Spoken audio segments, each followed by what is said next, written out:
ऐसे लगा था भैया आजा वोटिंग काहे नहीं बे, काल हुई तो काल मार टाप टाप टाप टाप गर्दा उड़िए बे, गर्दा। देखिए हमारे बात भैया, गर्दा और छोटा भाई है वो, जाने दो, हम सब पूरा भोजपुरी इंडस्ट्री विकास के साथ है। खेसारी छोटा भाई है, उसका विचार अलग है बेचारे का, कोनो बात नहीं, लेकिन समस्त हम मनोज तिवारी, पवन सिंह, दिनेश लाल यादव, निरहुआ, हम लोग सब विकास के रास्ते पे हैं, सनातन के रास्ते पे। खेसारी लाल यादव को क्या कहिएगा? छोटा हरार महादेव, निरहुआ से शुरू करो या पवन सिंह, सब के सब बीजेपी की तरफ है, आपका झुकाव आरजेडी की तरफ क्यों आया, क्या वजह है? मैं भीड़ का हिस्सा नहीं बनना चाहता, मैं जहाँ से चलता हूँ भीड़ वहीं से शुरू है।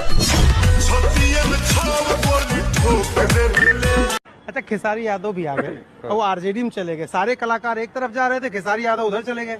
शुभकामना, लेकिन उनको बहुत जल्दी समझ में आएगा कि पार्टी गलत चुन लिया। कि लोग कहते हैं कि यार ये भीड़